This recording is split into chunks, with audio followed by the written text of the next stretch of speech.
In Dada's eyes, Josie is the wild child, getting pregnant in high school. What a proud daughter. She can't even remember who the baby daddy is, which must drive parents crazy. Josie's already used to the teasing. To get her and the kids out fast, she thinks about working at the mine, but her dad's like, no way, since it's a man's world down there. Even with a 30-to-1 guy-to-girl ratio, Josie just couldn't resist the lure of high pay and got a job at the mine through a friend. Once she stepped into the mine, she realized her dad was right about the unwelcoming vibes for women. It was like a boys' club down there. The way they treated the female workers was a real right. See, crude words and inappropriate actions were just the daily routine. The female workers had it harder than the guys, always on edge, never knowing what weird stuff might pop up during lunch. Even using the restroom felt unsafe. See, Carrie, take that guy out already. The male workers showed complete disregard for the fact that their actions were virtually indistinguishable from those of rapists, leaving people both amused and exasperated. Ridiculous. Dealing with harassment, the female staff often opted for a just let it slide approach. That day, while selecting an assistant with the old guys, she ran into her high school boyfriend. See, hey, Alan, these two are my star team, and of course, he started with a zinger. He recognized Josie right away, and she wasn't exactly thrilled to see him. He just wouldn't take a hint. As she was cleaning the floor with her coworker, this guy just wouldn't stop with the jokes, plastering crude stuff all over the walls. In her frustration, Josie made up her mind to complain to her supervisor about the situation, only to be told that she was overreacting. Despite her dissatisfaction, she intended to escalate the issue further, but her good friend dissuaded her from doing so. They all needed that job. If things were to blow up, it would impact everyone, and honestly, the salary was indeed pretty generous. With the job, Josie could treat her kids to nice meals and even buy a house, and seeing their joy brought both tears of happiness and sorrow. Jose's ex was making her life a living hell by assigning her the dirtiest jobs, but she never gave him the satisfaction. After hitting several walls, the dude lost it and decided to go for a low-cost strategy to drag her down with him.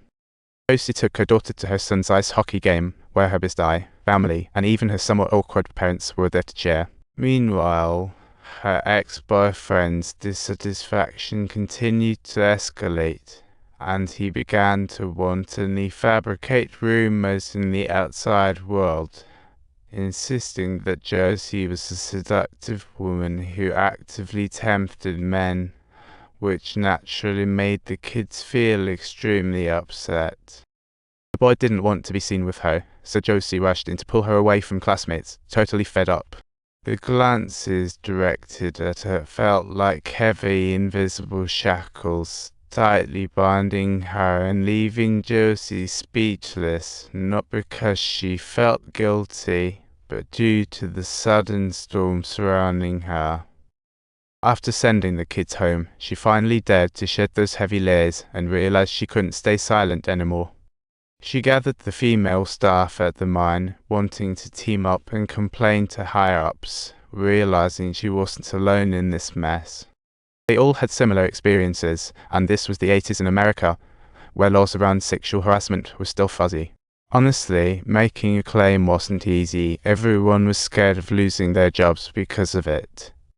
So they opted to swallow their pride, but Josie wasn't about to let that fly. She bravely marched to the corporate headquarters. She had met the CEO at a diner before, who was actually polite. This time, she seriously underestimated the corporate wolf. When she mentioned her situation, the boss quickly said, "No problem, just quit now. I need this job." She shot back, "I suggest you spend less time with the female coworkers. And instead of dipping into Mad Men, it'd be better to focus on improving your work performance." Life's pressures forced Josie to compromise, but some things couldn't just be ignored. Her son was bullied at school, forced to quit the hockey team, and now the locker room crew was targeting her. This gang covered her things in disgusting graffiti, and she kept telling herself she couldn't stay silent anymore. At work, someone even dared to mock her in public. "So Josie, how do you like your apron? When are you going to take off that apron?"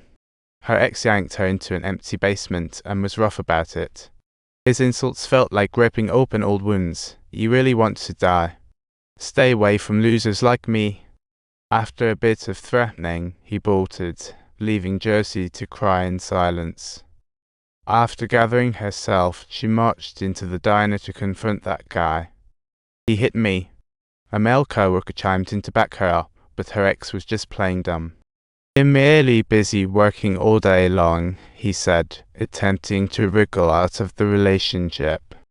"Dad's not here." Josie stormed off, realizing the support she needed had vanished. On her way, she bumped into the supervisor, and this time Josie wasn't going to take it lying down.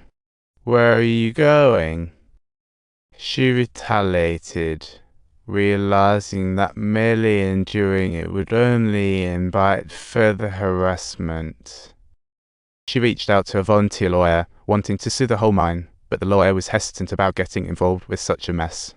So far, no sexual harassment case had been successful, and the women who tried were all tagged with shame. "Please just take my advice and go ahead to find a new job." Eventually, the lawyer agreed to take the case, partly moved by Josie's determination. This battle was just the beginning, and the story was just unfolding. Don't forget to subscribe to our channel.